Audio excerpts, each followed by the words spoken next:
বাংলাদেশের নির্বাচন ঘিরে যে অস্থিরতা তৈরি হয়েছে তাতে স্ট্যাবলিশমেন্টের একাংশ হঠাৎ করেই নিজেদের অনিরাপদ বোধ করছেন। গত ১.৫ বছরে যা কিছু করেছে, বেআইনি প্রয়োগ, অতিমাত্রার দমনপীড়ন, মব, আত্মতুষ্টির নীতি নির্ধারণ, সবকিছুর জবাবদিহির সময় যেন চলে এসেছে।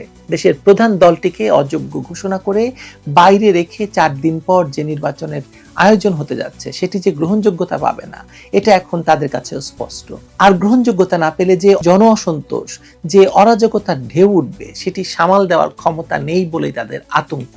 এবং প্রত্যেকটা উপদেষ্টা তাই ব্যাগ গুছিয়ে ফেলেছেন, প্রত্যেকটা উপদেষ্টা তাই পাসপোর্ট দিয়ে দিচ্ছেন এবং তারা ভাবছেন যে তাদেরকে আসলে জনগণ ছাড়বে না। তাই দেখা যাচ্ছে উঁচু পর্যায়ের কর্মকর্তাদের কেউ কেউ ডিপ্লোম্যাটিক পাসপোর্ট জমা দিয়ে ব্যক্তিগত পাসপোর্টে বিদেশমুখী হওয়ার চেষ্টা করছেন।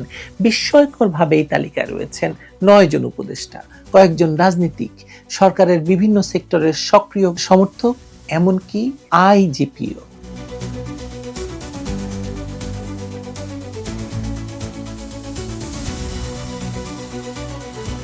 ক্ষমতার মধু ফুরিয়ে এলে চারপাশের সুবিধাভোগী মৌমাছিরা যে সবার আগে পালানোর পথ খোঁজে, ঢাকার বর্তমান পরিস্থিতি যেন সেই পুরনো প্রবাদটিকে নতুন করে মনে করিয়ে দিচ্ছে। ডক্টর ইউনূসের চারপাশে একটা ভয়াবহ শূন্যতা তৈরি হয়েছে। দৃশ্যপটটা বেশ নাটকীয় এবং একই সাথে করুণও। যে প্রবল প্রতাপ নিয়ে অন্তর্বর্তীকালীন সরকার তাদের যাত্রা শুরু করেছিল, শেষ বেলায় এসে মনে হচ্ছে সেই তরী ডুবে গেছে, এখন সবাই সাঁতার কাটছে। যাত্রীরা প্রাণ ভয়ে যে যার মতো সাঁতরে পাত্রে ফিরে ওঠার চেষ্টা করছে। সবচেয়ে বিস্ময়কর ব্যাপার হলো যে এস্টাবলিশমেন্ট গত ১.৫ বছর ধরে দোর্দণ্ড প্রতাপ দেখিয়েছে, তাদের একটি বড় অংশ হঠাৎ করে নিজেদের অস্তিত্ব সংকটে ভুগতে শুরু করেছে। পাপের কলসি পূর্ণ হলে তা উপচে পড়বেই, এটা প্রকৃতির নিয়ম। এতদিন যারা ক্ষমতার দাপটে ধরাকে সরা জ্ঞান করেছেন, তারা এখন টের পাচ্ছেন যে জবাবদিহির সময় ঘাড়ের উপর নিঃশ্বাস ফেলছে। দেশের প্রধান একটি রাজনৈতিক দলকে অযোগ্য ঘোষণা করে তাদের নির্বাচনের বাইরে রেখে আগামী ১২ই ফেব্রুয়ারি যে নির্বাচনের আয়োজন চলছে, তাকে সাধারণ মানুষ যে পাতানো খেলা হিসেবে দেখছে, এটা বুঝতে আর কারো বাকি নেই। এই নির্বাচন যে গ্রহণযোগ্যতা পাবে না এবং এর পরপরই দেশের যে ভয়াবহ অরাজকতা বা অ্যানার্কি শুরু হতে পারে, তা সামাল দেওয়ার ক্ষমতা যে এই ভঙ্গুর প্রশাসনের নেই, সেটা প্রশাসনের কর্তা ব্যক্তিরা হাড়ে মজ্জায় টের পাচ্ছেন। এই আতঙ্কের সবচেয়ে বড় প্রমাণ হলো শীর্ষ কর্মকর্তাদের দেশ ত্যাগের হিড়িক। খবরটি আটকে ওঠার মতো। একের পর এক সরকারি কর্মকর্তা তাদের ডিপ্লোম্যাটিক পাসপোর্ট জমা দিয়ে ব্যক্তিগত পাসপোর্ট হাতে নিয়ে ঘুরছেন ভিসার জন্য।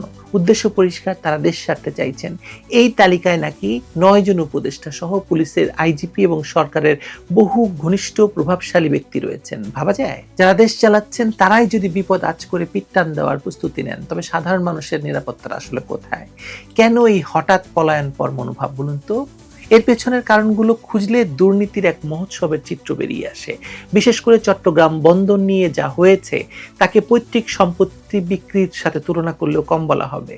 কোনো টেন্ডার বা যাচাই বাছাই ছাড়াই ডেনমার্ক, সুইজারল্যান্ড এবং দুবাই ভিত্তিক কোম্পানিগুলোর কাছে একের পর এক টার্মিনাল লিজ দেওয়া হয়েছে। যে ডিপি ওয়ার্ল্ডকে মার্কিন যুক্তরাষ্ট্রের জাতীয় নিরাপত্তার স্বার্থে তাদের দেশে ঢুকতে দেয়নি, সেই কোম্পানিকে আমাদের নিউ মোরিং টার্মিনাল লিজ দেওয়া হয়েছে। যুক্তরাজ্যের কাছ থেকে কেনা হয়েছে ভেসেল, এবং সেটা কত দামে কিভাবে কেনা হয়েছে কিচ্ছু কেউ জানে না। মানে এর ফলে যা হবার তাই হয়েছে। শ্রমিকদের মধ্যে ক্ষোভ দানা বেঁধেছে, বন্দর অচল হয়ে পড়ার উপক্রম হয়েছে, আর ব্যবসায়ীরা গুনছেন কোটি কোটি টাকার লোকসানের আশঙ্কা। ইউরোপীয় ইউনিয়নের চেম্বার অফ কমার্স যখন বলছে যে ৬৬ কোটি ডলারের পণ্য আটকে আছে এবং ক্রেতারা অর্ডার বাতিল করতে পারেন, তখন বুঝতে বাকি থাকে না যে দেশের অর্থনীতি কোন খাদের কিনারে গিয়ে দাঁড়িয়ে আছে।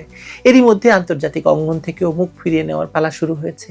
যে পশ্চিমা বিশ্ব এবং সংস্থাগুলো এতদিন সরকারের গুড বুকে ছিল, তারাও এখন সুর পাল্টাচ্ছে। কমনওয়েলথ পর্যবেক্ষক দল যখন জাতীয় পার্টির সাথে বৈঠক করে এবং পরে নিষিদ্ধ ঘোষিত আওয়ামী লীগের নেতাদের সাথে আলোচনায় বসে, তখন সরকারের অস্বস্তিত্ব গোপন করতে পারে না। সজীব ওয়াজেদ জয়ের সাথে বৈঠক এবং সন্ত্রাস দমন আইনে রাজনৈতিক দল নিষিদ্ধ করার বিষয়ে কমনওয়েলথের দ্বিমত পোষণ করা, সব মিলিয়ে সরকারের কূটনৈতিক পরাজয়টা এখন স্পষ্ট। এমনকি ইউরোপীয় ইউনিয়নও সাফ জানিয়ে দিয়েছে, দেশের সিংহভাগ ভোটারকে বাইরে রেখে কোনো নির্বাচন গ্রহণযোগ্য হতে পারে না। সবচেয়ে বড় ধাক্কাটা এসেছে ঘরের ভেতর থেকে। এতদিন যারা সরকারকে বুদ্ধিভিত্তিক সমর্থন দিয়ে আসছিল, সেই সিভিল সোসাইটির সদস্যরাও এখন ডুবন্ত জাহাজ থেকে নামতে শুরু করেছে। অনেক সময় বলা হয় যে জাহাজ ডুবতে শুরু করলে ইঁদুর লাফিয়ে পড়ে, সেই ইঁদুরগুলো লাফাতে শুরু করেছে। প্রথমেই সুশাসনের জন্য নাগরিক বা সুজন সম্পাদক বদিউল আলম মজুমদারের সাম্প্রতিক মন্তব্যগুলো খেয়াল করুন। তিনি এখন দাবি করছেন তিনি নাকি সরকারের অংশই ছিলেন না, অথচ গত কয়েক মাস ধরে নির্বাচন সংস্কার কমিশনে তার ভূমিকা ছিল চোখে পড়ার মতো। আওয়ামী লীগ ছাড়া নির্বাচন অগ্রহণযোগ্য হবে না বলে তিনিই ফতোয়া দিয়েছেন। এখন তিনি বলছেন সরকারের সাথে তার কোনো যোগাযোগ ছিল না, তিনি শুধু পরামর্শ দিয়েছেন। কি পরামর্শ দিয়েছেন? কুপরামর্শ। এই যে হঠাৎ করে দায় এড়ানোর চেষ্টা, এটা কিসের ইঙ্গিত? অনুষ্ঠানের মঞ্চে বসে যখন তিনি বলেন যে প্রধান উপদেষ্টা হয়তো তাকে বয়োজ্যেষ্ঠ হিসেবে দায়িত্ব দিয়েছেন এবং তিনি কোনো সম্মানই নেননি, তখন দর্শকের সারি থেকে ধেয়ে আসা প্রশ্ন, অসৌজন্যমূলক মন্তব্য কিংবা জিল্লুর রহমানের সেই অমোঘ বাণী, সৎসঙ্গে স্বর্গবাস অসৎসঙ্গে সর্বনাশ, পরিস্থিতির ভয়াবহতা বুঝিয়ে দেয়। কাদা ভরা রাস্তায় যদি হাঁটেন গায়ে কাদা লাগবেই, আর এখন সেই কাদা মুছতে সবাই ব্যস্ত। বাদ যাননি সিপিডির সম্মানীয় ফেলো দেবপ্রিয় ভট্টাচার্য। তার কথাগুলো আরো তীক্ষ্ণ, তিনি সরাসরি বলে দিয়েছেন সরকারের দম ফুরিয়ে গেছে। তার মতে সংস্কার বা বিচারের যতটুকু সুযোগ ছিল সরকার তা হারিয়েছে। এখন তাদের সামনে একটাই কাজ বাকি, কোনোভাবে একটা নির্বাচন করিয়ে বিদায় নেওয়া। সংখ্যালঘুদের নিরাপত্তা দিতে ব্যর্থ হওয়া, অন্তর্ভুক্তিমূলক সমাজ গড়তে না পারার যে ব্যর্থতা তিনি তুলে ধরেছেন তা আদতে সরকারের কফিনে শেষ পেরেক ঠুকে দেওয়ার মতো। তিনি যখন বলেন ছাতা তো খুললই না, বৃষ্টি পড়ে যাচ্ছে, তখন বোঝা যায় হতাশার গভীরতা কতখানি। রাজনীতির মাঠেও সরকার এখন ভীষণভাবে কোণঠাসা। বিএনপি এবং জামায়াতের মধ্যকার দূরত্ব এবং সরকারের উপদেষ্টাদের সাথে বিএনপির সম্পর্কে টানাপোড়েন নতুন এক সংকট তৈরি করেছে। বিএনপি কোনো সমঝোতায় যেতে নারাজ, আর এতেই ঘুম হারাম হয়েছে সেই সব উপদেষ্টাদের যারা এতদিন বিএনপির উপর খানিকটা দমন নিপীড়ন চালানোর চেষ্টা করেছে। তারা বুঝতে পারছেন ক্ষমতার পালাবদল হলে তাদের রক্ষা নেই। অন্যদিকে সরকারের নিজের তৈরি করা ইনকিলাব মঞ্চ এখন বুমেরাং হয়ে দাঁড়িয়েছে। তাদের কর্মসূচিতে পুলিশি অ্যাকশন এবং পাল্টা ঘেরাও কর্মসূচির ঘোষণা, সব মিলিয়ে পরিস্থিতি অগ্নিগর্ভ। শোনা যাচ্ছে যে তিনটি বড় ইস্যু, বন্দরের অচল অবস্থা, পে স্কেল আন্দোলন এবং রাজনৈতিক অস্থিরতা, একসাথে সরকারকে চেপে ধরেছে। সচিবালয়ের তালা ঝুললে বা বন্দর পুরোপুরি বন্ধ হলে দেশ অচল হতে বাধ্য। এমন ত্রিমুখী সংকট সামাল দেওয়ার কোনো সরকারের পক্ষে সম্ভব নয়। মানে ইউনূসের পক্ষে তো একেবারেই সম্ভব নয়, কারণ ইউনূস নির্বাচিত সরকার নয়। ডক্টর ইউনূস আসলে এখন আক্ষরিক অর্থে একা। তার বশংবদ উপদেষ্টাদের পরিবার দেশ ছেড়েছে, পুলিশের কর্মকর্তারা সেফ এক্সিট খুঁজছেন, আর সুশীল সমাজের প্রতিনিধিরা দায় এড়িয়ে নিজেরা সাধু সাজতে ব্যস্ত।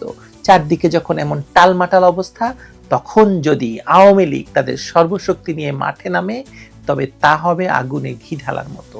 সব মিলিয়ে মনে হচ্ছে একদল পরজীবী দেশটাকে এমন অনিশ্চয়তার গহ্বরে ঠেলে দিয়েছে যেখানে কেউই আর নিরাপদ নয়।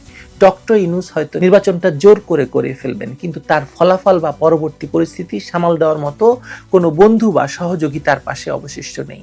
শেষ বেলায় এই নিঃসঙ্গতা কেবল তার ব্যক্তিগত পরাজয় নয়, বরং তার ভয়ঙ্কর অসুয়া, ভয়ঙ্কর হিংসাত্মক পরিণতির, রাজনীতির করুণ পরিণতি তার।